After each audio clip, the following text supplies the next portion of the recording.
Welcome to Hail Varsity Radio, the voice of Husker Nation. Insight, opinion, expertise, with the biggest and best names talking Nebraska across the state. Join the show on Twitter at Hail Varsity and at Schmidt_radio. Call in at 402-466-ESPN or 1-800-825-5865. Here's Chris Schmidt. Welcome to it. Great to be with you. Midweek edition, Hail Varsity Radio, presented by Currency. For all your equipment financing needs, you gotta go Currency. We are nearing Oklahoma, Nebraska. Plenty still to chew on with the coaching position. We'll dive there. Fit means what to you? As a Nebraska fan with the next head coach, whether it's Mickey or someone else, and we can get into who do you want. That'll change potentially between now and November. More emails to get into. And if you want to give us a shout, phone lines for you to get in at 466-3776, 466-3776, 1-800-825-5865, 466-3776. Email Chris at HailVarsity.com. Get a hold of us on Twitter. Different ways to do that at Schmidt_radio. Chris Schmidt, that's me. That's my Twitter. Elijah Herbel at Herbal Essence is a way to yell at Elijah or say hi. And can also do Hail Varsity Radio. Follow the show at HVarsity Radio. And as always, follow Hail Varsity. Coming up, we'll spend time with Mike Babcock on the change and the showdown Saturday with Nebraska, Oklahoma. Mike Schuchart checks in with golf and football. Shuey's the biggest football fan I know. In hour two, Evan Bland of the World Herald going to be with us. And then a special treat because it is Oklahoma, Nebraska. We got to turn to a bootlegger. A bootlegger's boy. Hall of Fame coach Barry Switzer will be with us. Our conversation with Barry in about an hour and 15. So that's how to get a hold of us. Elijah, this is what we know about Nebraska as they prep. You saw a snippet video put out by Husker Football. You've got Mickey in the hallway there, kind of pumping some guys up as they head out to the practice field. I think they're trying to correct the problems defensively. You mentioned it on the line change that no black shirts to be found or seen on the practice field. Clearly get that. Totally okay with that. And you've got some hope. You've got some energy from Mickey Joseph. And that is going to be super important, not only Saturday, but the bump is real. The bump, the energy, and a new voice is why you make a move on top of the results. But sometimes you have a voice that's not winning, and the cartoon I refer to is Charlie Brown. Don't know what Charlie's teacher's name was, but Charlie Brown's teacher always sounded the same in every Charlie Brown special. Wah, wah, wah. I mean, it was just white noise, and the noise needs to be computed and relied upon for this football team from Mickey.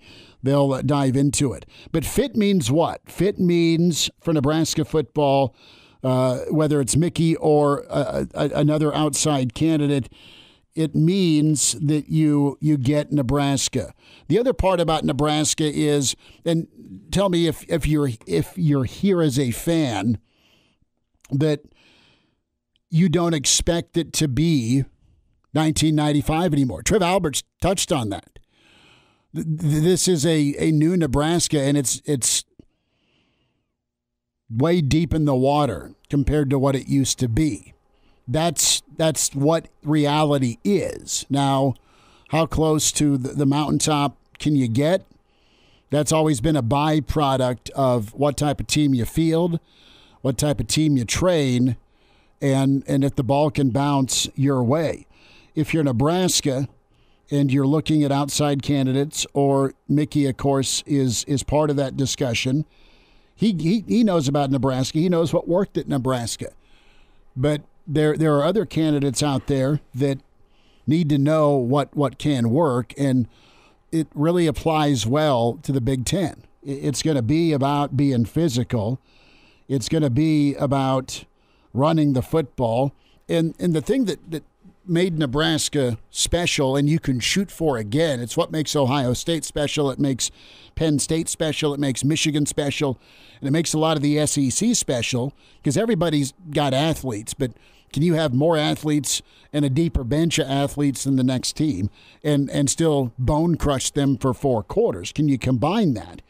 Can you have speed? Can you get a run game going? Can you be physical? Can you be sound? Can you be the anti-sloppy football team? And that's what was really good for a lot of years. And then you became elite because you got some elite talent. You had an offensive line like the pipeline. You had Tommy Frazier. You had Brooke Berringer. You had Scott Frost as a quarterback. You had Eric Crouch as a quarterback. It was remarkable with what you had behind center, because that's going to be your difference maker in some of those big games. What's your quarterback play like? But you had an incredible defense that was just stacked with run stoppers and pass rushers and dudes that could absolutely cover one-on-one. You could go man coverage and light up a quarterback if you wanted to. That's what I'm anxious to see with Nebraska moving forward here when it comes to fit and know the region of the country, know the Midwest, know how to win in the Midwest, and be able to recruit in the Midwest. Recruiting pipelines are so key. Who's Nebraska have on staff right now that can go around the Midwest and win in a living room? It's supposed to be Scott because he was a Midwest guy. Nebraska didn't do so well in the Midwest.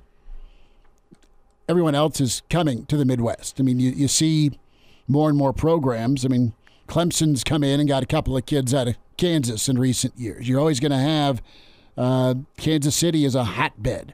Can you get better in Texas and St. Louis? I know that's further than 500 miles, but that's going to be important. And Bill Busch is one guy right now that seems to have a recruiting pipeline everywhere and anywhere because of his history. And is that what you mean? You led this off by saying Nebraska needs to find a guy that gets Nebraska. Is that what you mean by that ability to go and recruit where Nebraska needs to recruit? Yes, and it doesn't need to be a Nebraska guy. Yes. But it needs to be somebody who understands how to win in Nebraska. Mm-hmm. Right? Because we've just seen a Nebraska guy not get how to win in Nebraska. So is that still something that's important to you, that it's got to have a Husker tie? To me, and we'll get into this with Babbers as well, Mike Babcock, the understanding's the most crucial part of the element, is being able to win with Midwest talent. Wisconsin's embraced it. Barry Alvarez has done it. What's Wisconsin have? Big people who like cheese on the lines of scrimmage. That's where you're going to hang your hat. You can still do so in Nebraska in that 500-mile radius. The modern model, a really good story by Adam Rittenberg from ESPN. There's a modern model Nebraska can become, and that modern Nebraska can be 7, 8 wins, creep up to 9, maybe you hit 10. It wasn't that long ago you were getting 10, and be good with that, and then eventually strive for a BCS type bowl, right? A New Year's Day 6 or beyond. Be in a Big Ten championship game or be in contention of the West. We talk about it like, poof, it's going to happen. Well, easier said than done because you've been so down. Well, it's been disorganized. Easier said than done, but damn, the last couple coaches have made it look a lot more difficult than it is. Mm-hmm. It isn't easy, don't get me wrong, but it shouldn't be this hard. Mm-hmm. I mean, Nebraska was beating everyone in the Big Ten West in terms of recruiting rankings, and I know people are going to say, well, recruiting rankings don't mean anything. Well, they do. That's how Nebraska earns the moniker the all-bust team, because they got all these great recruits, these great athletes that you're not turning into football players. And I get what you're saying here with you need to build the base, you need to build that Midwestern type of football team, but look back to the 90s. Mm-hmm. It's Nebraska strong combined with some skill talent from across the country, and I think that can still be your base to win. It didn't quite work with what Scott Frost was attempting to do, and I think that's because he didn't quite build the pipeline enough while he could have. You know, he didn't emphasize it as much. He didn't emphasize the player development as much as Nebraska teams in recent years have, but like, let's not fool ourselves into thinking that like a Big Ten West crown should not be this unattainable thing. It should not be something, Nebraska can go win the Big Ten West one out of every 5 years. No, Nebraska should be able to be competing, on that final weekend of making a Big Ten West, winning a Big Ten West crown just about every single season based on the type of talent you can get in here, what NIL is going to do for this program. You got a brand new facility opening up. Like, Nebraska should realistically be able to go out recruit every single team in the Big Ten West without even some level of crazy, hyped recruiter. You just need to bring the right talent in here, develop them the right way, and you should be realistically one of those top teams in the Big Ten West year in, year out. Well, it's funny because you've won on paper, you haven't retained what you had on paper, or you misevaluated in some instances, or you've put kids in there that just aren't physically ready yet, right? They may be really good, but they haven't had as much lab time as they needed, and they're playing and they're struggling because they're not ready.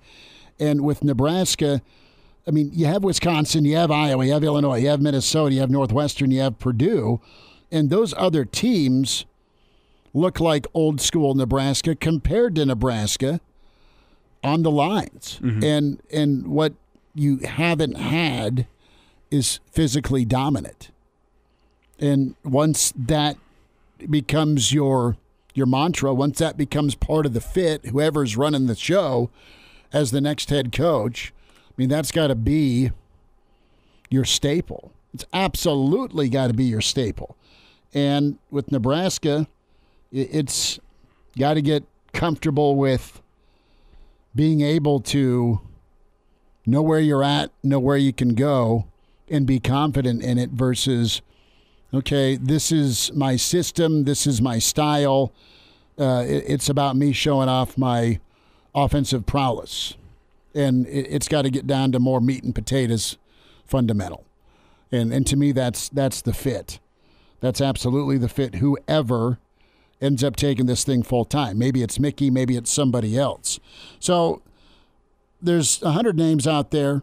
And right now, when we talk about who do you want, who can you get, and what moves the needle for you, I don't know. You've got this.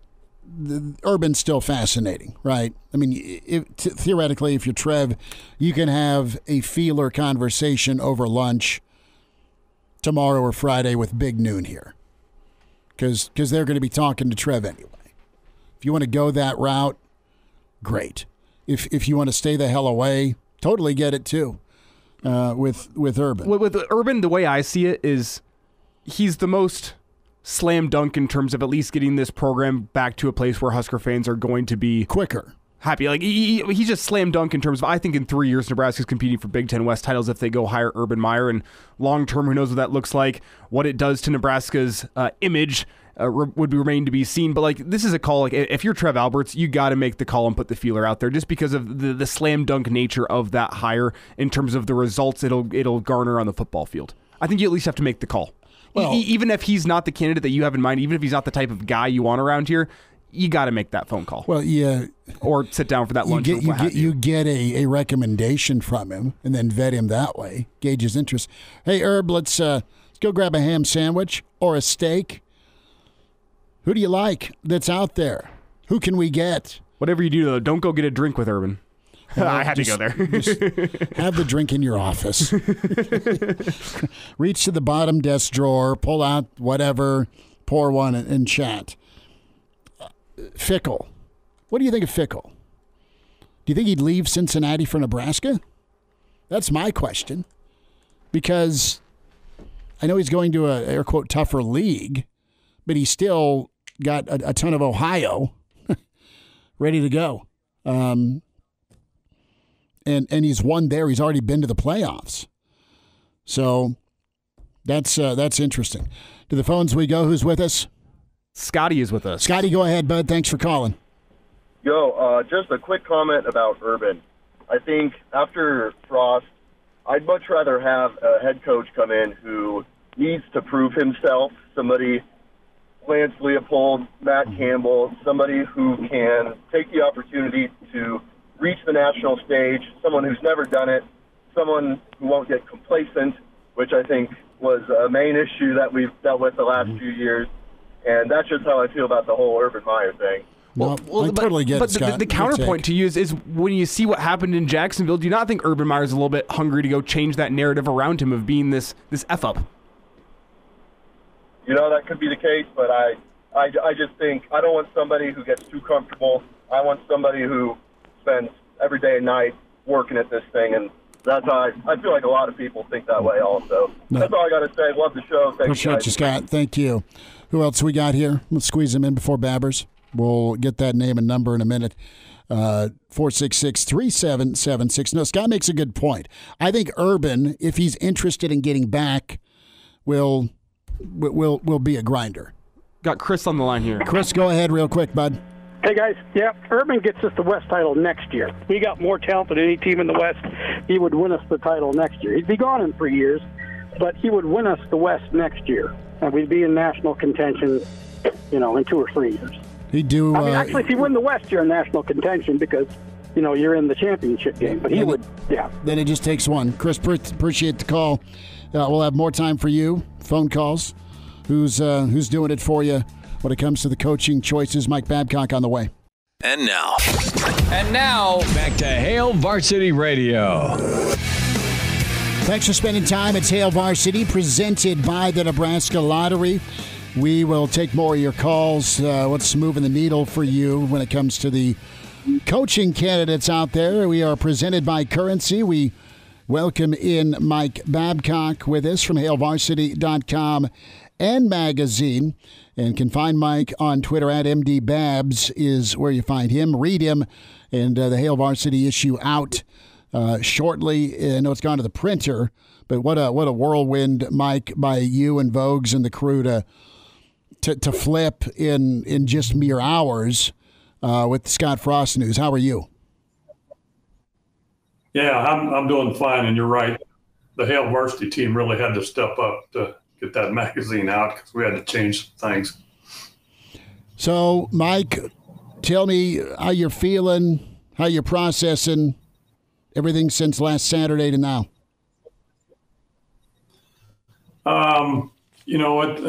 It's probably like everybody else. I mean, I was surprised, but as I look at it now, I kind of understand a little bit of the dynamic there. It was going to happen. 642 yards given up of offense. And I think Northwestern had 520 some yards against Nebraska. You're not off to a good start. You've lost 2 games that potentially you could have won, and you thought probably Nebraska would have won those games. I'm pulling for Mickey Joseph. Again, it's difficult because I dealt with him as a player. Mm-hmm. He was always a very accessible player, I thought. It's difficult to separate myself from that. Same way with Scott Frost. It's difficult to see him get removed from the position. But again, I understand why that is, and I think he was cut and given the opportunity to get the bigger payout because of what he had done for this university. That part didn't surprise me so much. Going to go to the phones real quick and grab Andy as he's been on hold. Andy, what did you want to say about the coaching search? Go ahead. Well, there's one guy I guess I think you guys ought to be talking about, because the other day I heard you guys saying that, you got to try, and that's Zach Taylor. Why not go after him? Yeah, I think he's 0-1 in the NFL this season, but I don't think Zach's in danger, I guess is the way I'm going to put it. He's not, he isn't gettable. But I think Zach's a hell of a good coach. Everybody's gettable. But there's a difference from going to the NFL back to college or going to college. Zach could totally be a name, but he's off a Super Bowl, man. He's pro all the way. And I don't know about you guys, but if I'm a head coach and Joe Burrow's my quarterback, I'm not leaving anytime soon. You're set up for success for a while. so I can't argue. Yeah. But that'd be a dream. Eddie, thanks for the phone call, bud. Appreciate it. All right. Babbers, names out there moving the needle for you or you're intrigued by, again, not to count Mickey out. That's not what we're doing, but it is part of the discussion point because there's been a lot of names. And specifically, back to what Trev talked about, fit. What's fit mean to you? And any coaches out there sync up with fit based on observation? I guess one coach that I would like them to consider, and in a perfect situation, I probably would like to see Mickey Joseph, like to see that interim dropped and Mickey be the head coach. He hasn't had the experience at this level as a head coach, but his resume, he's been involved in coaching at all kinds of levels. He's a great recruiter. He's got the personality. He's got the understanding of the situation.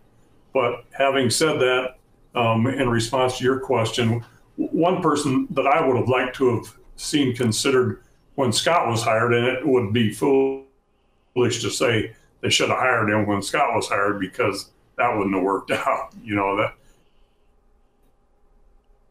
is Lance Leipold. He's at Kansas. He did a remarkable job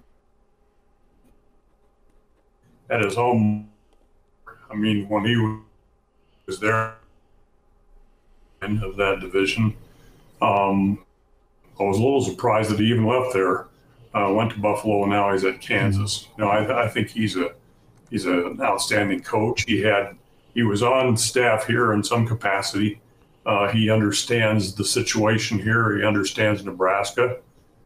There's that part of it is covered. But, again, it's a lower level that he has most of his coaching experience. I hope that gives things turn out.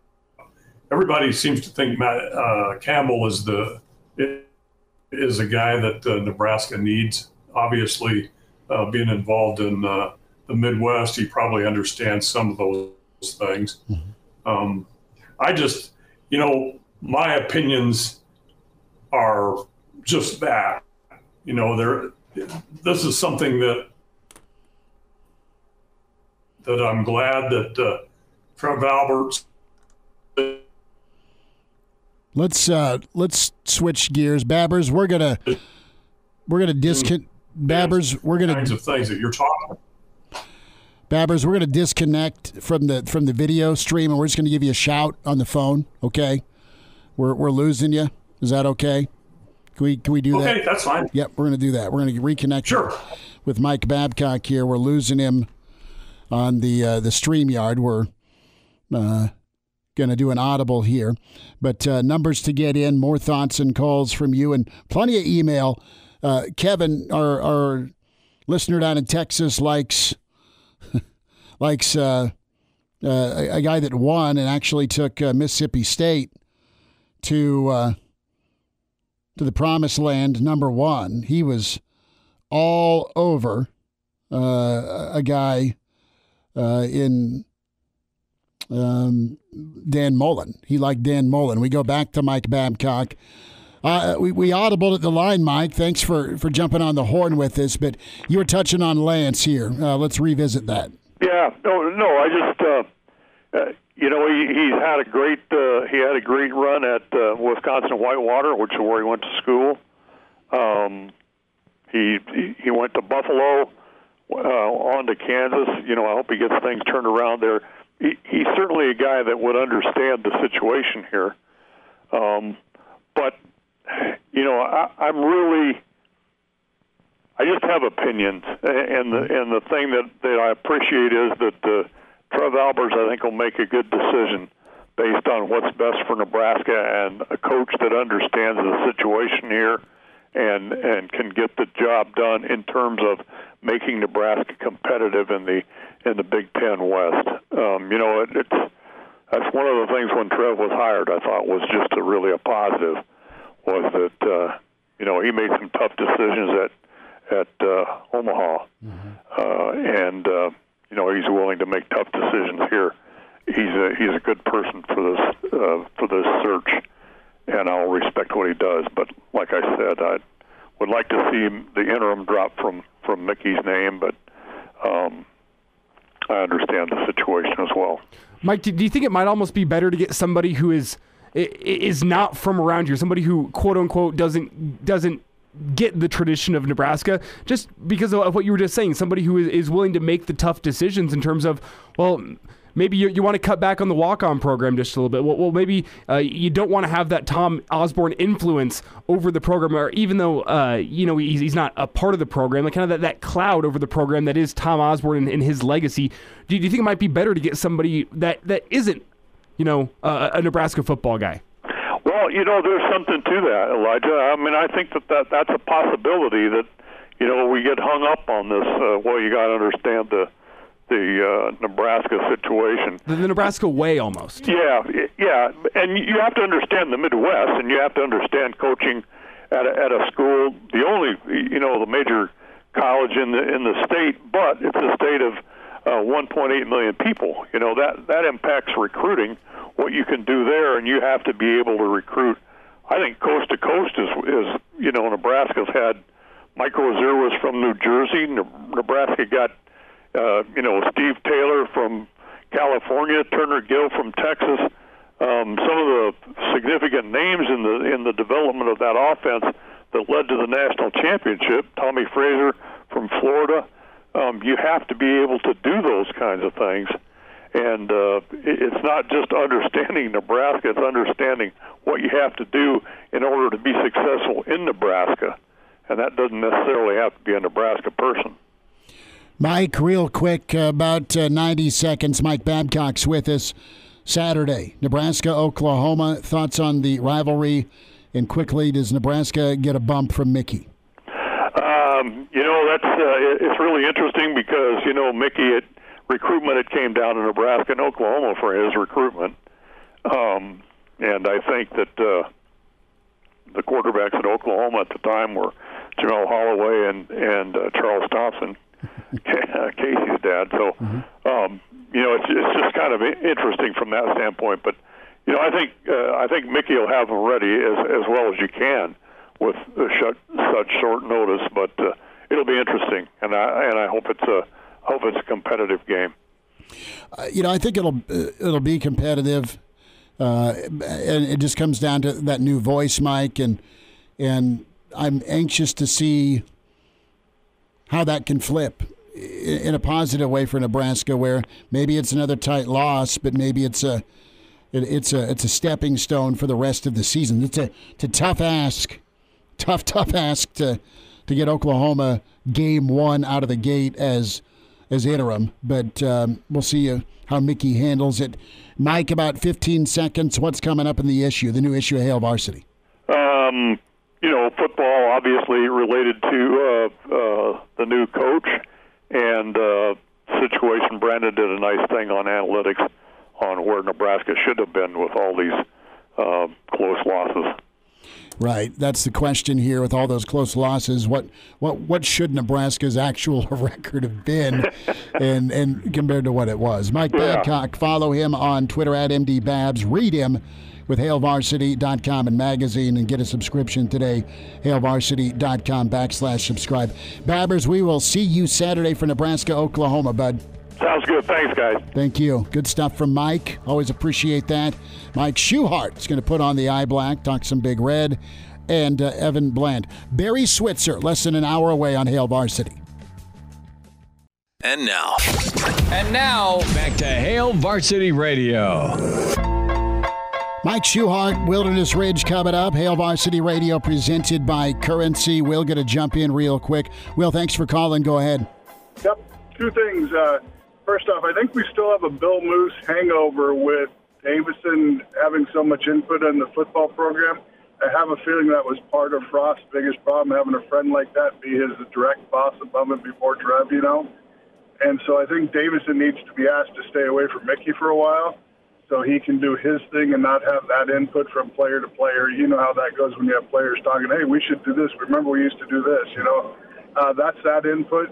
And second thing is, when you talk to Switzer, see if he remembers the kid from Lincoln, Nebraska from 1980. I went to his football camp, and Troy Aikman was my roommate. I separated my shoulder the first day. Troy stayed up the whole night putting ice on my shoulder with me. Did he? And so it was. My kids still don't believe me, but I've got a picture of all of us together, and I have it hanging up on my board at home. My kids are going, I can't believe you did that when you were young. You know? Only Switzer can have a guy like Aikman bust his leg, transfer, and here's Jamel Holloway as a true freshman to go win a national title. But if you picture the kid Sunshine from Remember the Titans, that's what Troy was like back in high school. Exactly him. I can hear Barry, son, you're going to need to cut your hair.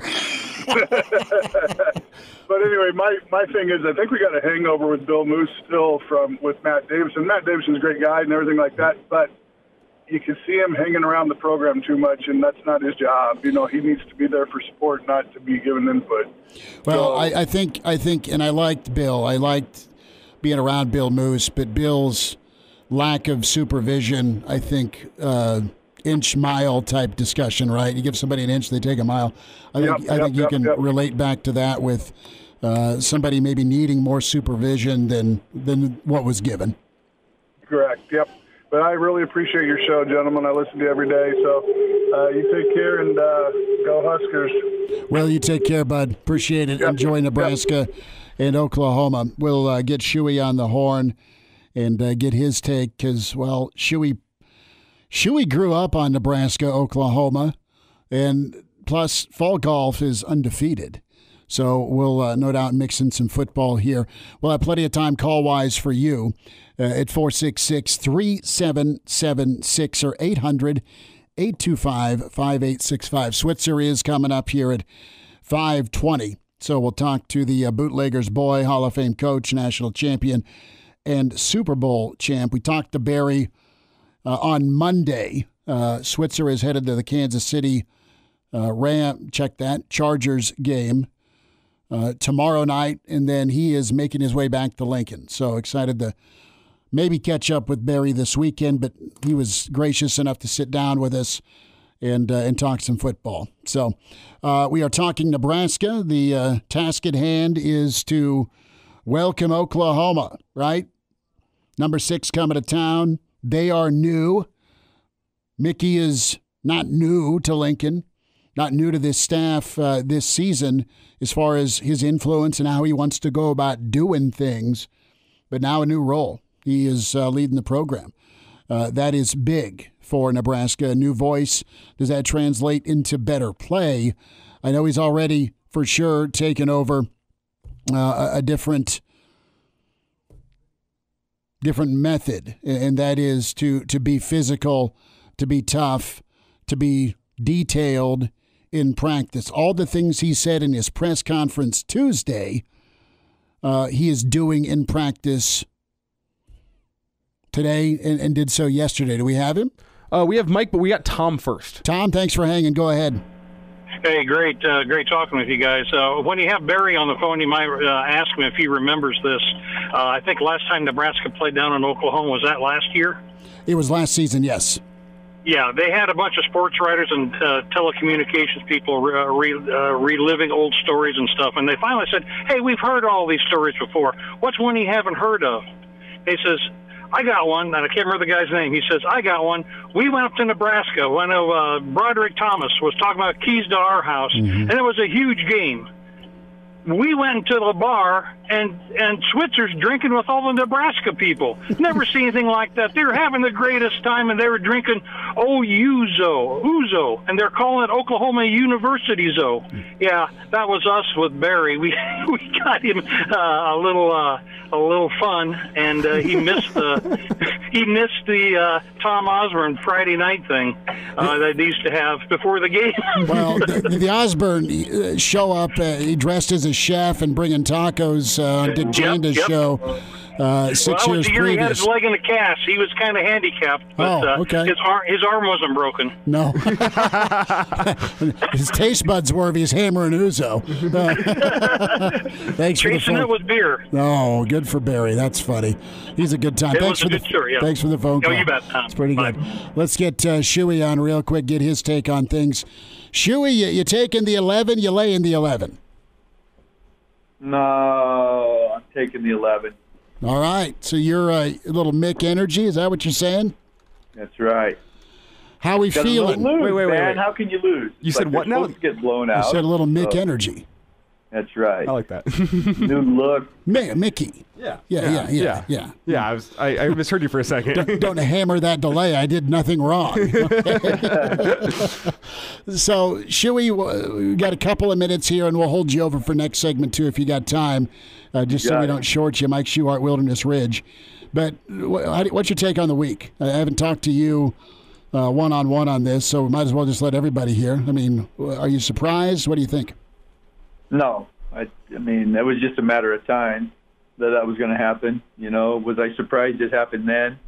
Maybe a little, but not really. Mm-hmm. I mean, they had to make a statement, you know, and all the things they've said have made sense. Mm-hmm. You know, this is about the football program.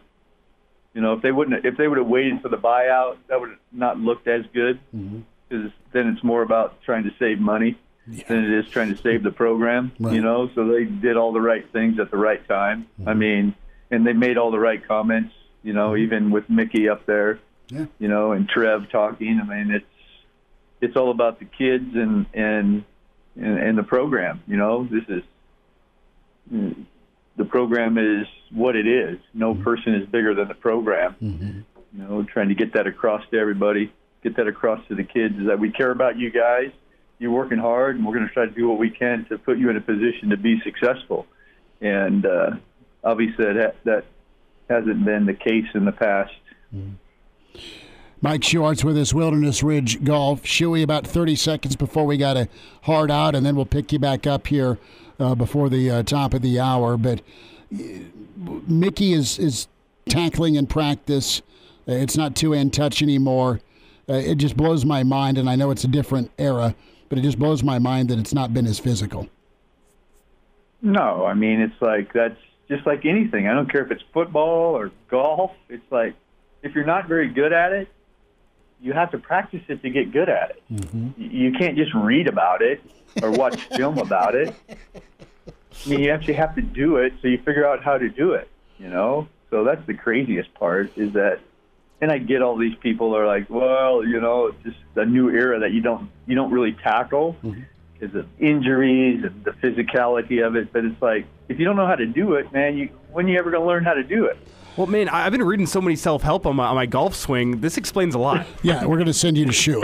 And then Shuey's going to be like, don't have time. Sorry, you're not fixable. Mike Schuchart, Wilderness Ridge. Shuey, hang on. We'll wrap up with you. Hail Varsity continues. We're presented by Currency. And now, back to Hail Varsity Radio. Big thanks to Mike Babcock, your calls, Mike Schuchart, Wilderness Ridge, Barry Switzer, 30 minutes away. We're presented by Currency. For all your equipment financing needs, go Currency. Shuey, I sent you a clip of Bob Knight playing golf, and it was a instructional deal where we'd air it, but we can't because Bob Knight was doing the art of swearing, per Mike Leach. Do you think Switzer's any good at golf? Let me ask you that. You heard any rumors? Man, I don't think so. No way. He's probably better now than he was. But, sure. No chance. Him and Tom would be a good battle, I think. I think T.O. ditched golf for fishing. Yeah, he hates golf. He'd rather fish than golf anytime. Yeah. So who's moving the needle for you? What candidate out there? Oh, what candidate out there? You in the urban camp or no? No urban. Okay. I need a guy that is going to be here.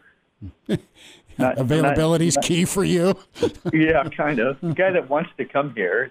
That looking at this as a place he's staying. You know, Urban would come here to do what? Just to be Urban, to prove everybody that he's the greatest coach ever because he can take this and make it work, which he's good at. But no, he's not the guy I want. I mean, I want a guy that is, you know, like Matt Campbell, Rule.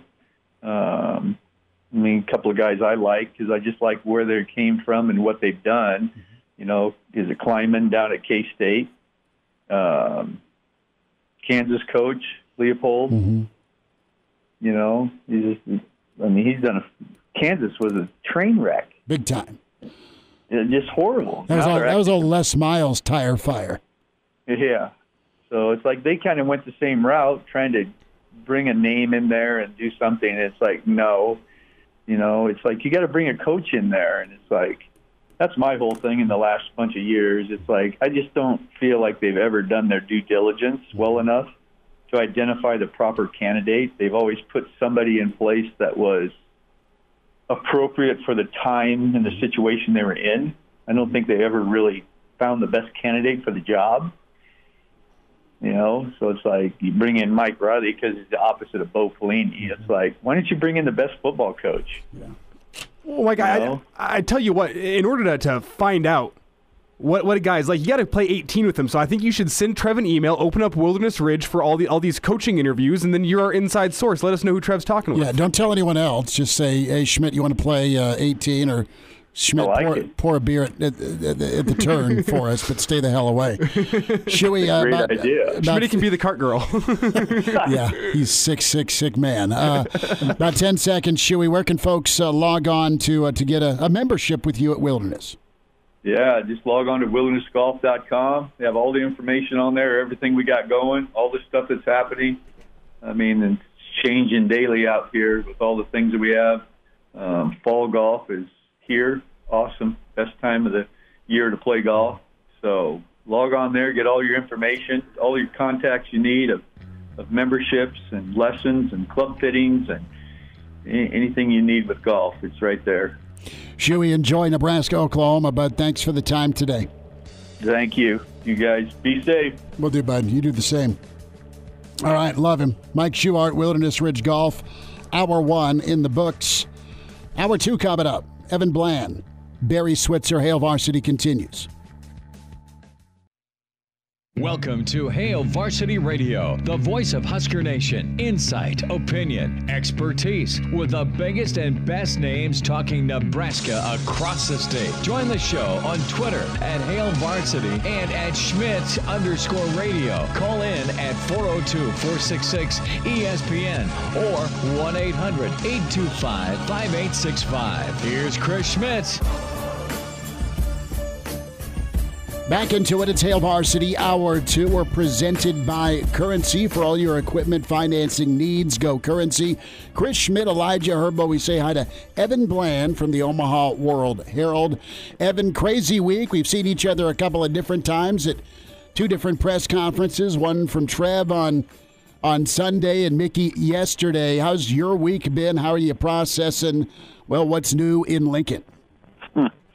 Well, it feels like it has to be at least Thursday or Friday, just based on how the week went, right? Like, yeah, coming in on Sunday, didn't expect the day that turned out to be, and then Tuesday, which was off rhythm too, with Mickey's presser. So yeah, it's been a wild week, man. I mean, we spent all off season sort of shaping up how the season might go and how this game and that game, and all of a sudden, you know, Oklahoma week's here, and I think a lot of people have thought very little about the actual events on the field coming up Saturday with so many other big things going on. So it's it's been a time, I suppose, of reflection. It's been busy. Time's looking ahead to what this program is going to be, and it's a heck of a time to be following Husker football. Feels like a real big turning point for sure. We will get into some of the candidates and Mickey's task.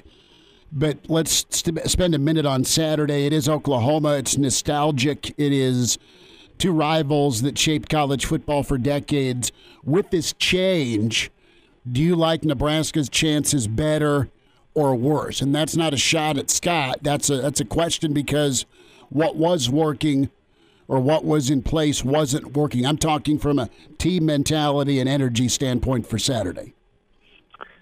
Yeah, I feel like history would say that they'll be in a pretty good spot. I mean, Nebraska doesn't have a ton of history to fall back on here, right? You think about Bo Pelini leading the Alamo Bowl in 2003 as the interim, and Barney Cotton in 2014. And I've talked to a couple of players from those teams this week, and their thought kind of was that when they played those games, it was a relief. It was like, well, the thing that happened, and there's really not much else to lose at this point with football still being played. So let's go out there and let it all loose. Like, you don't have to play tight, because what's the worst thing that can happen at this point? So I think certainly you've seen that at Nebraska. You've seen that at other schools too when a change is made. Oftentimes those interim coaches are able to rally the players, and you think about how drastic some of these changes are, and how kids process that. Playing an actual football game is probably the best thing that you can do, is get back into a routine, focus on what you know, focus on the sport, on the game, and that's going to help you block out a lot of the outside noise about candidates, about what happened, and all this stuff. So I think you combine that with the fact that Mickey Joseph is a charismatic, relational guy, and I'll be really fascinated to see what he's like on the sideline. What's his demeanor like with players? I mentioned Pelini in 2003. I felt like that was a great example of how you could just see, like, the energy that he injected into that team, and the way that team rallied around him.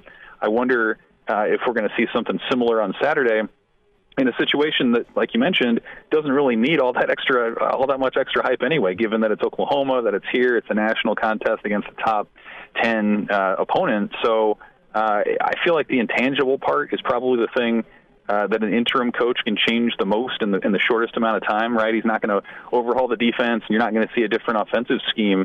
But I think what you might see, again, is some of that intangible stuff, and we'll see how that translates onto the field. Evan Bland is with us here on Hail Varsity Radio. And Evan, one thing that's been talked about on social media today is a Twitter video, and I think it was an Instagram video as well, from the Husker football team, where they showed some practice highlights from today, and most noticeably, there were no black shirts on the field. And I kind of want to get that same message you just had there about the changing mentality. I mean, we're not sure if that's a coaching staff decision or a player-led decision, but I think that could lead to a different mentality as well whenever you realize there's probably going to be 11 guys out there on defense this weekend, and all of them are playing to try to get their black shirts back.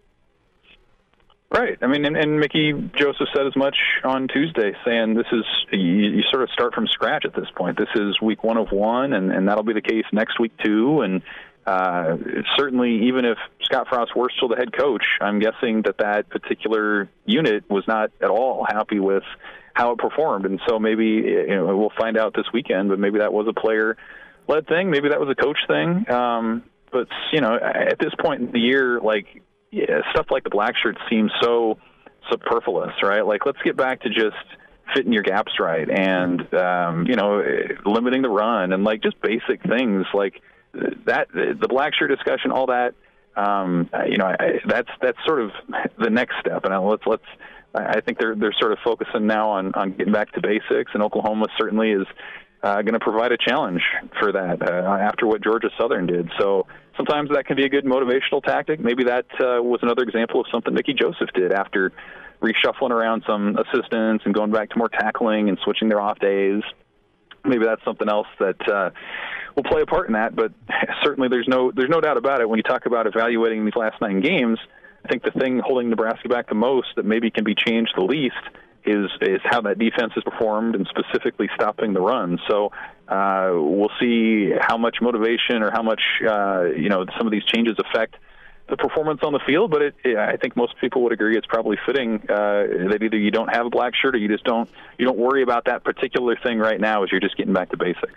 Evan Bland, a few minutes with us, Hail Varsity Radio. Find Evan on Twitter at Evan Bland, OWH. I want to go to Frost for a moment. And I know when doubt crept into my mind whether he could get it done. We were in Boulder. It went from a great first half, and I know that's pretty soon. That's just year 2, but that game really turned the season on its ear, and it was a It was a precursor of things to come when it comes to tight ball games, right? And Nebraska never was the same in 2019. 2020 was COVID, and then 2021, a lot of the same when it came to clutch moments and leadership at the top. Did you have doubt before this year or even last year, or is there a moment covering this football team, Evan, you had that question mark and thought bubble about the direction under Frost? Yeah, I would say there were a couple moments for me. One from a game perspective, I would say the Iowa game at the end of 2019, how that played out, the chaotic nature of that final drive where Luke McCaffrey came onto the field for a play, and then Adrian was back out there, and probability said Nebraska would win that game, but the way that they blew it by just not being fundamental and being so disorganized in so many ways. That to me was one where it was just like, man, this is the end of year 2. A lot of these guys out here have been in the system for a couple years, and this is what that comes down to. Off the field, I would say it was the lack of willingness to make change sooner. I mean, you think about some of the changes that they made this year. I think that they should have been made a couple years ago. I mean, there were a lot of people, myself included, who thought, how about a special teams coordinator, a designated special teams coordinator 2 years ago? How about, making some other staff changes after coming off of, yet another losing season, and he stood pat with that staff. And then, obviously a year ago, some of those changes, because of the pressure that went into that, but it just felt like, somebody who's going to be really aggressive about winning and sort of reading the train well would have made those changes sooner than he did. And it set up a year here in year 5 where, you're supposed to have things figured out. You're supposed to be a win now, results focused sort of season. And it was just another year of new people trying to, figure things out, get to know each other. What's the system going to be? What's the identity going to be? So I think that was the other piece of it, was acting too late and sort of reshaping the staff and adjusting to what it's going to take to win in the Big Ten. Evan Bland is with us here. Evan from the Omaha World Herald, kind enough to join us on a Wednesday. And Evan, looking ahead here a little bit, maybe too far, but a couple months down the road, Trev Alberts is going to have a big decision to make, and that's been a big talk around here. And rather than asking you about potential candidates, I do think it's pretty early to start looking at that. I just want to get your read on things. How seriously do you think Mickey Joseph is going to be considered for this head coaching spot? Like, I guess the heart of my question is, do you think Trev would rather go another direction, or do you think he's actually giving Mickey Joseph a shot here to earn his stripes as Nebraska's coach? Yeah, I mean, he said as much, and I would take Trev at his word that he'll factor in what Mickey does this year. It's an interesting situation because, on the one hand, it's a great opportunity, and you've got 9 games, essentially almost an entire Big Ten season's worth, to put your mark on the program, to do what you think you need to do, and to show that you can be that guy. On the other hand, it's a tough spot to evaluate him because this is a situation that he inherited, right? I mean, he was hired last December. This defense is not of his doing. Kind of the same with much of the offense. Like he was hired to be an assistant, and he brought in some pretty good recruits. But like it's hard to, if the defense goes out and gives up 45 again on Saturday, like how much of that is the fault of Mickey Joseph, and how much do you put into that? So I think a lot of that for him, kind of like we were saying earlier, is going to come down to the intangible stuff. What's his demeanor like on the sideline? How much energy does he inject? How much confidence does he bring these guys? And there are certain coaches that do. And I think knowing Mickey Joseph a little bit, talking with him over the course of the last, 7, 8, 9 months, he has a personality, he has a charisma about him that he could be that guy. But, there's a lot of stuff I think Nebraska needs to work through, too. I mean, they just had a former quarterback as the head coach, and do you want to go down that road again, sort of with the, some of the history that can come with that, as opposed to somebody who comes in with a clean slate. So I think some of it's about the coach. I think some of it's about the support system and the administration and what they want to be okay with. How much does tradition need to play a factor in this? Like if the next coach were to come in and say, what if I don't want to do black shirts anymore? What if I don't want to have 50 walk-ons on the team anymore? Like, do I have to do that? I think those are things that Nebraska is going to need to look at with itself and say, what does it want to be about? and then match it up with a candidate. So I do think, Mickey's got a chance to show that he can be that guy.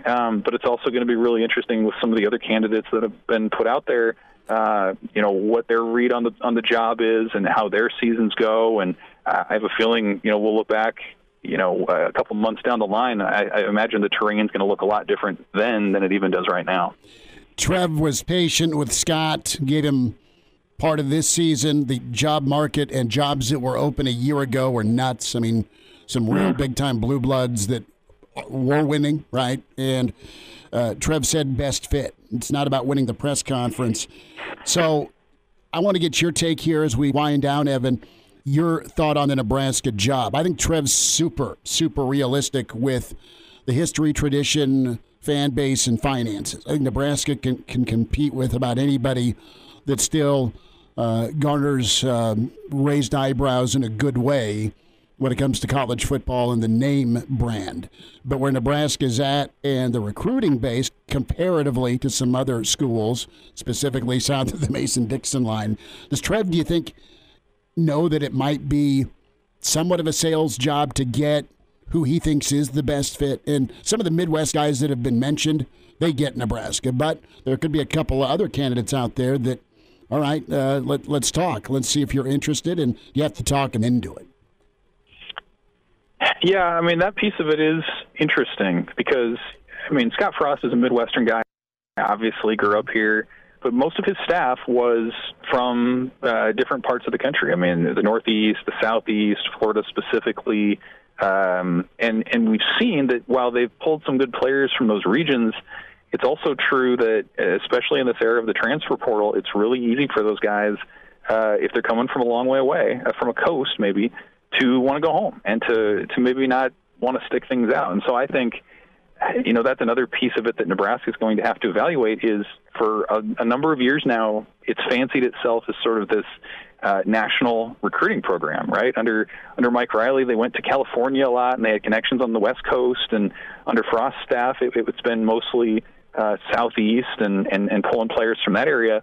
You just wonder, it's been a long time since Nebraska's had a staff that has mostly been based out of the Midwest and somebody that can maybe get them back into Kansas City or back into St. Louis, into Iowa a little bit where they're producing talent at a level that they haven't in a long time. So I think that's a big part of it too, is just kind of figuring out, what's the blueprint, where can we draw from geographically to get players in, and how do we retain them? That's been the other piece again is, yes, Nebraska's had some luck drawing players out of the portal, especially in this cycle, but they've also lost a lot of good players in that time too. How do you build some more stability, some more continuity? I think one way that you do that is by really trying to nail down that 500-mile radius, as has been talked about before. Build up the line of scrimmage, bring in guys who get the area, who are from here, who are invested in the success of this place. And so I think that's something you have to look at, especially with some of these candidates who, again, have some roots in the Southeast or on the West Coast. It's just hard sometimes to convince guys like that to travel 1,000 miles and play football somewhere else. So, not to say that Midwest roots and ties are a deal breaker, but I do think when you talk about building a roster and building continuity, that has to be a pretty big factor that Trev's looking at. Evan, last thought here, about 10 seconds. Saw a fun question on Twitter today. Which Husker Media member would you trust to pick the next Husker coach? You my can colleague, vote for yourself. Sam McEwen. No, I'll do my colleague, Sam McEwen. Yeah, I think he'd come up with somebody pretty good. No, that's a good take. Sam's a smart dude, for sure, for sure. Evan Bland with us, Omaha World Herald, talking Nebraska, Oklahoma, and the task at hand Saturday. Evan, we'll see you Saturday. Thanks for a few minutes. Thanks, guys.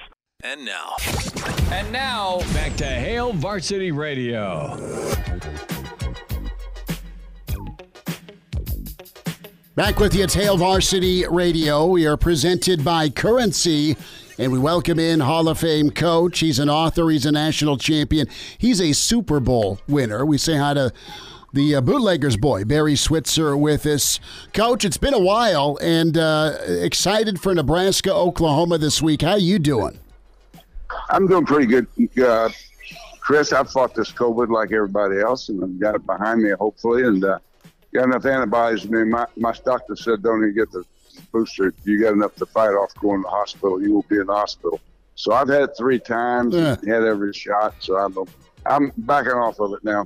Hey, listen, Nebraska has gotten the attention of the world. I mean, not only of their play and getting beat, but firing a coach in the middle of the year. My God, I never thought that would ever happen in my tenure, or not my tenure, obviously, when I was around. But it is bringing a lot of speculation.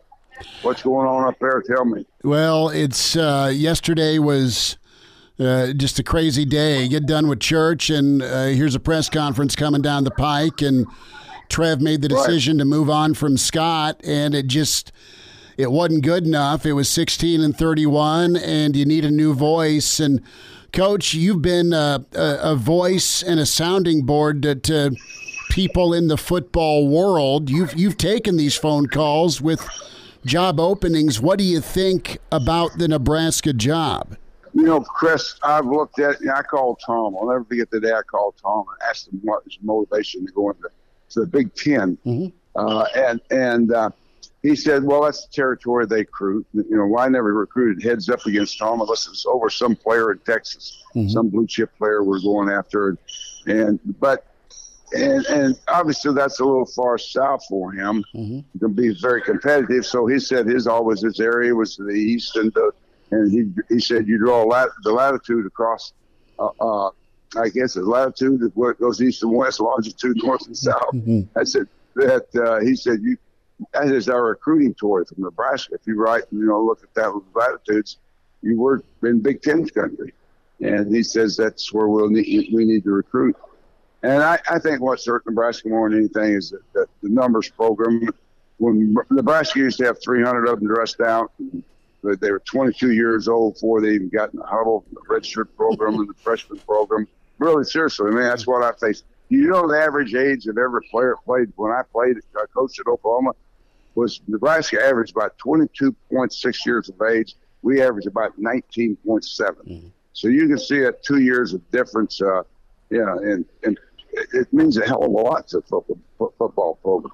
And they had the numbers, but the NCAA limit is, I think, really hurt Nebraska. It's hurt a lot of schools, and probably them more than anyone else. But anyway, I hate it, and the great tradition it kills Tom. And of course, I'm glad the Vanny and the Fox are gone. They won't believe this, but anyway, it's I'm going to be there. I'm coming up for this weekend. I'll be flying into Kansas City Thursday. I'll watch the game, Kansas City Chiefs and Chargers, and next day drive to Lincoln and with a group of people and a sprinter, Mercedes Sprinter, and we're staying there. Josh Evans got us rooms, and we plan to attend the Osborne event that evening and see some of those old guys that played back in the 70s and enjoy it, have a good time. And, I'm sorry for Nebraska where they are now, having to deal with this crap this week. Barry Switzer with us, Hail Varsity Radio. Coach, excited to have you back in Lincoln and maybe bump into you again. You know, what did you think of Scott? I mean, you know Scott. You followed Scott's career. We're all a little shocked that it didn't get done, but I can totally see why Trev moved on and made the move.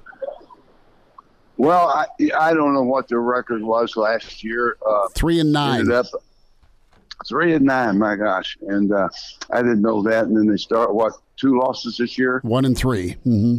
1-2. Excuse me. Yeah. 1-2, and they beat Nebraska this week. I mean, they beat Oklahoma this week. It would look different. I mean, they'd have a different feeling. He might not have that happen to him. He might have been a week away from saving his job.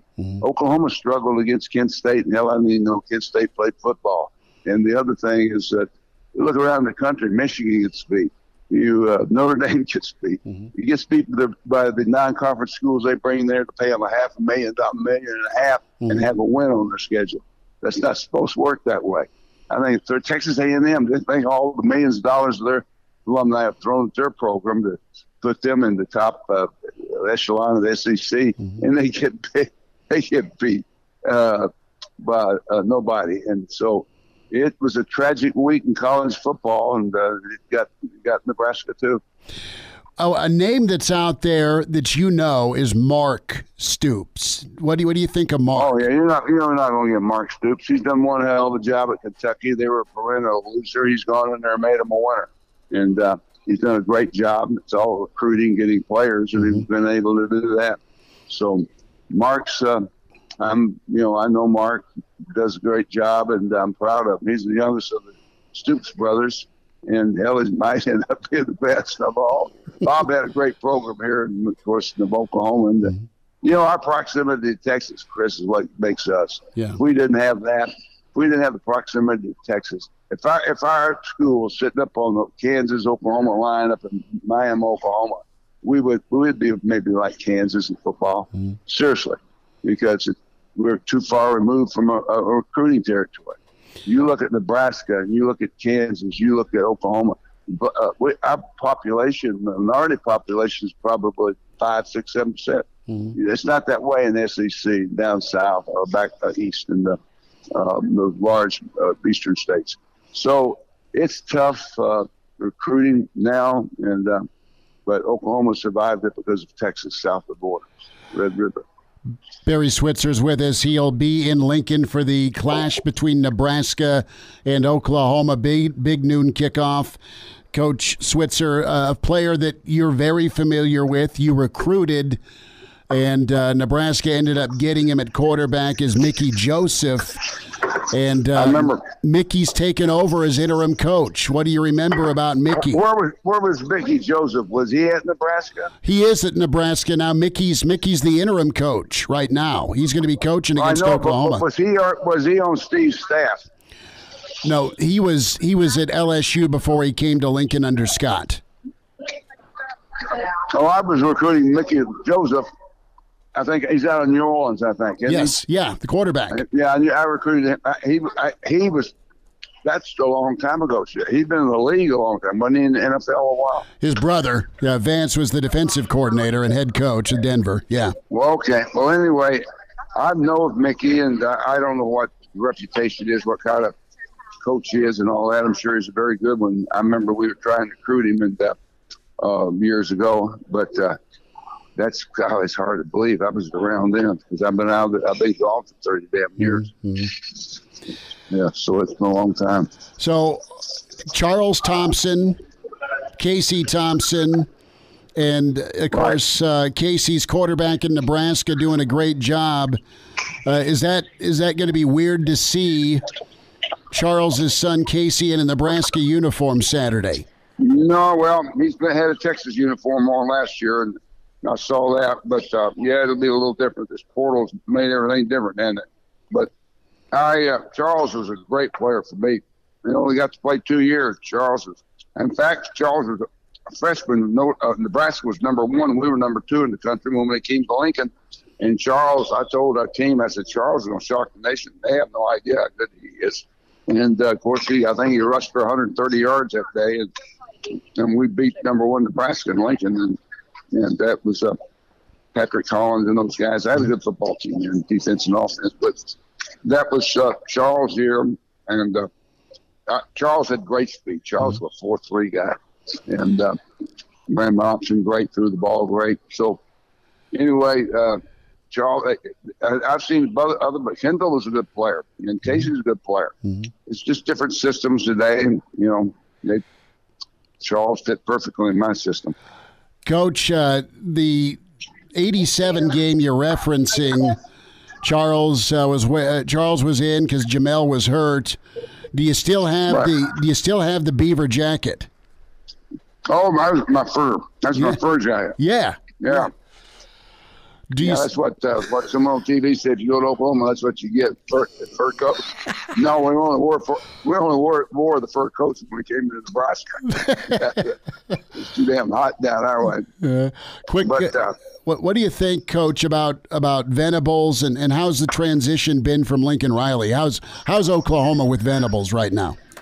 Well, Lincoln, everybody had a bad taste with Lincoln leaving here and all what happened. I don't know all the real story about that. Bob Stoops was in shock. Bob told me he was surprised that that he did not know Lincoln was making the move.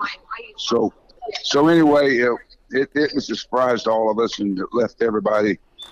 Holy cow! I'm in a restaurant. Someone dropped something. Hey, yeah, I thought they shot at me. Oh, cool. But anyway, we don't talk about Lincoln around here anymore. So. Yeah. Barry Switzer with us. Coach, we'll see you Saturday. Best to you. Safe travels, and Chris, thank you so much. It's been good to talk to you. We go back a lot of years, big boy. Yeah, we do, Coach. Appreciate you. Take care. That's the bootlegger, national champion Barry Switzer with us. Hail Varsity presented by Currency.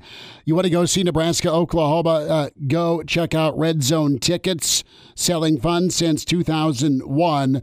And if you try to get rid of tickets, don't know why you'd be wanting to get rid of Nebraska, Oklahoma, but Red Zone Tickets buys and sells tickets. So you want Nebraska football tickets? You miss out on volleyball last night. Creighton basketball is going to be incredible this year. NFL, want to get down to Kansas City. Switzer's there tomorrow night in Kansas City.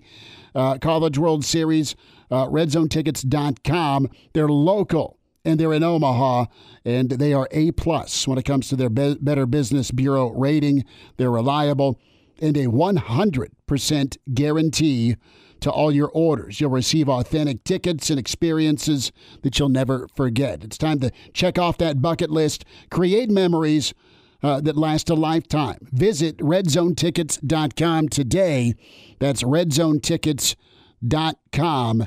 And they're there for you, man, when it comes to all the sporting events, theaters, concerts, CWS, college basketball. They make it happen. Dave Matthews is going to be in Omaha in November. You want to go see Dave? Love Dave. RedZoneTickets.com. So that was fun to get caught up with Coach Switzer. We'll have other anecdotes as we lead up to Nebraska, Oklahoma with our other conversations over the years with Barry. Hail Varsity continues, presented by Currency. He's in his 30s, but sounds like he was born with a stogie in one hand and a brew in the other. Now, say my name. It's Schmidt on Hail Varsity Radio. I got the body of a taut, preteen Swedish boy. Back into it, it's Hail Varsity Radio.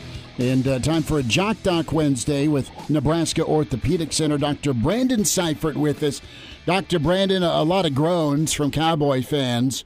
One was, the showing against Tom Brady in Tampa. Two was their quarterback, Dak Prescott, jacking his thumb. It is broke. His theme will be resilience, and good for Dak, but we're talking 6 to 8 weeks. And give me a thought here on this thumb injury. We've touched on it a little bit because Casey Thompson played through it last year while at Texas and had to have a procedure done during the offseason. Dak, I haven't seen much whether he's had 40 pins put in or it's a clean break, but it's pretty detrimental to a right-handed thrower, even when and if he does get back.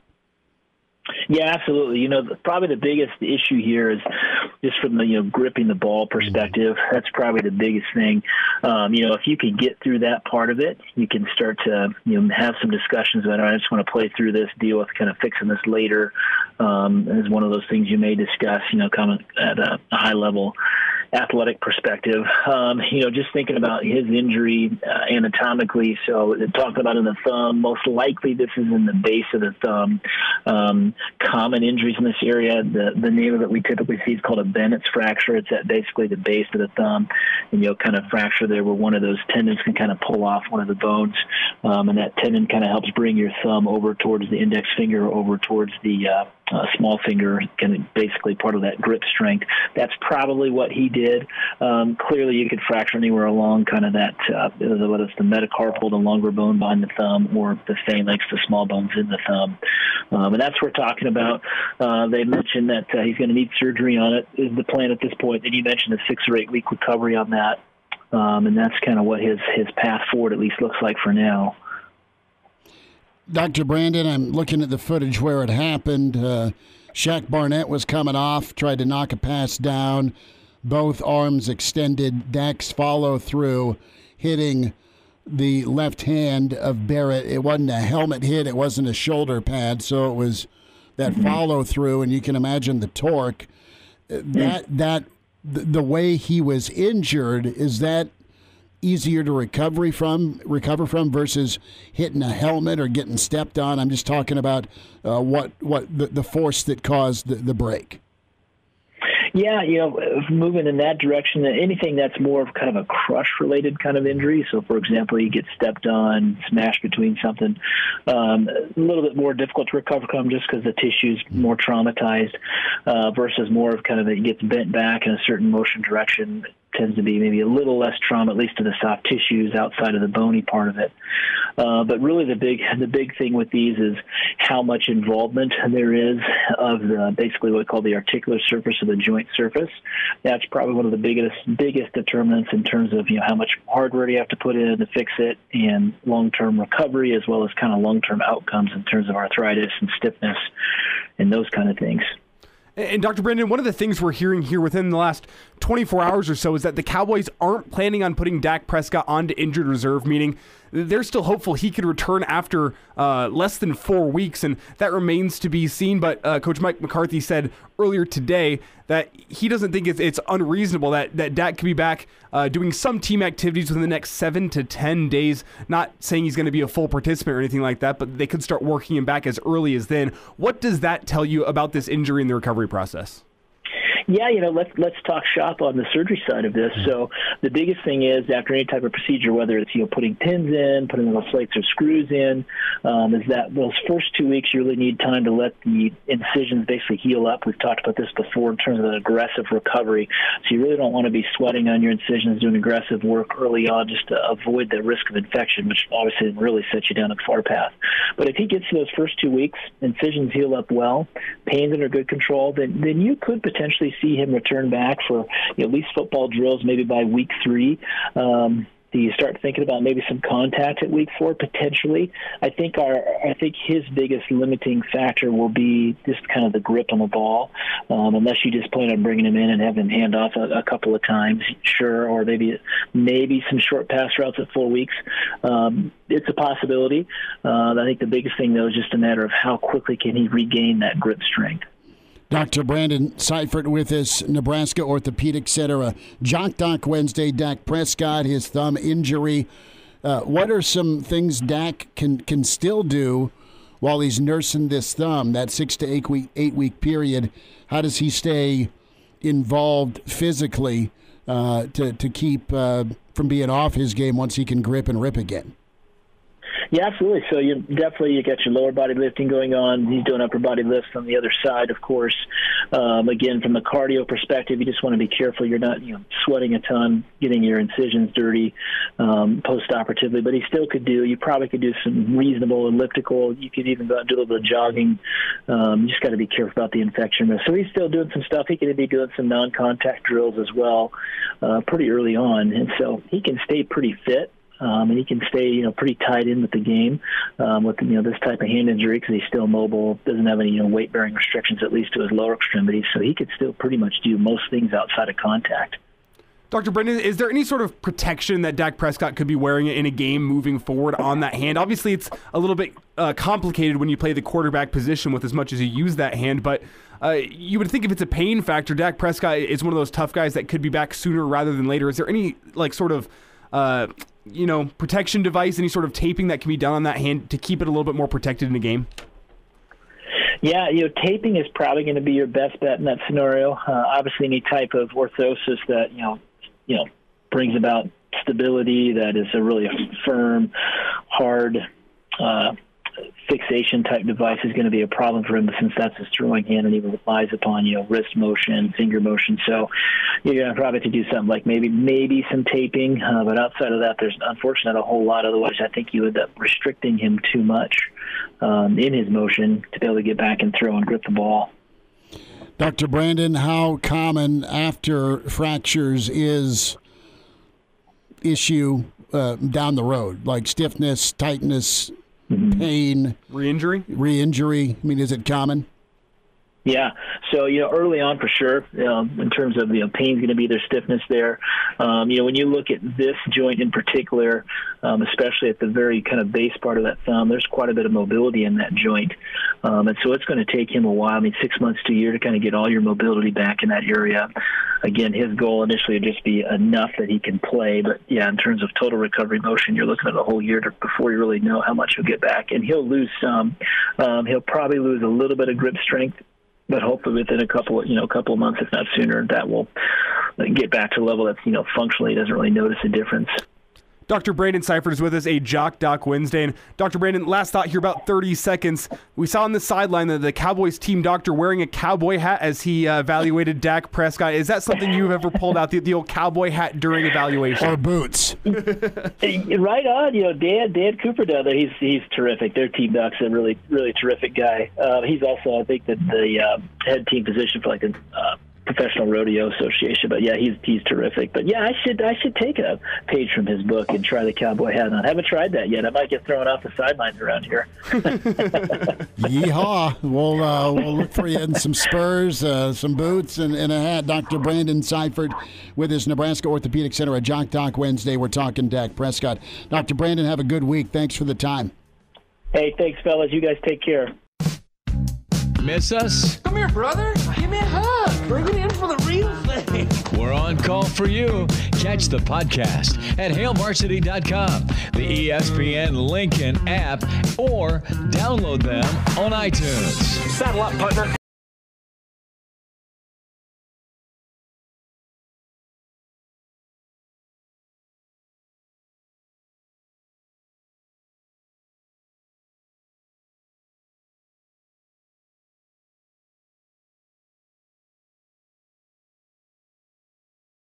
Continue talking Nebraska, Oklahoma. Want to say thanks to Barry Switzer. Want to say thanks to Mike Babcock, Mike Schuchart, Evan Bland. Tomorrow on the show, we will spend more time on Oklahoma. Multiple-time Sportscaster of the Year, former Sooner quarterback, Dean Blevins from News 9. We love Dino. He brings the juice every time. He's incredible, man. Dean Blevins with us tomorrow. Gary Barnett with us tomorrow. Danny Burke from VSiN Sports Network. We'll get the weekend picks, NFL and college, and get Danny's take on Nebraska OU, that number right around 11.5. And then Mr. Brandon Vogel, managing editor from Hail Varsity, going to join us. We are presented by Currency for all your equipment financing needs. Go Currency. But do us a favor and check out that Barry Switzer interview. That's going to be posted on H Varsity Radio. That's the Twitter handle. Also on @Hail Varsity. It'll be posted podcast, Spotify, iTunes, Google Play. And the full video portion of the show will be up on Hail Varsity's YouTube channel. So you can watch all of the show in its entirety in just a bit. Numbers to get in, 466-3776, 466-3776, 800-825-5865. Reminder about drinking and driving. Coaches make substitutions during the game. The best players get on the field. Getting behind the wheel after drinking also demands a substitution. Sober drivers are the only choice. A DUI costs more than you think. A message from the Nebraska Department of Highway Safety Office. Plans tonight, Elijah. Oh. Not asking you to hang out. I'm saying, what are you doing? I don't know. Legitimately, I'm going to go home. I made myself a beautiful dinner last night, but, after putting in all that work last night, it might just be a ramen kind of night for me. Okay. I couldn't tell you. Maybe I'll flip on a movie. My plans are absolutely wide open tonight, which could be dangerous or it could be just a boring night all around. So we shall see. Todd emails in Chris@HailVarsity.com. Nebraska's former coach is an arrogant bleep. Just because he had the strut down to a science didn't make him a winner. There's been a lot of that out there this week where folks are not happy with where things are at. Email from Brian. Hey, Schmidt, if you're a current coordinator or head coach and you get a phone call from Nebraska about being their next guy, what questions do you have for Trev about the current state of the program and maybe why he thinks things didn't work well for Scott Frost. Also, do you think that if Mickey is not the next guy, he's kept on? Lastly, everyone remembers how we talked about the state of the program at the end of the Riley era. What do we have to say about the state of the program? Frost left, say, 12 months from now. I think there's talent in the program. I think there needs to be way more discipline in the program. You're seeing that day two with Mickey Joseph. The fact that they are going to hit, there's different changes. There needs to be supervision. It can't be as loose and loosey-goosey is the best way I'll put it with the way they practice. And I think Mickey will bring that out. And I don't think it's trash. I just think it was not managed. I think there might be more to work with now than there was at the end of the Riley era. I'm not saying this team is better, but there might be more to work with for a future coach. No, absolutely. Talk to you tomorrow at 4 with Hail Varsity. Thanks for hanging out.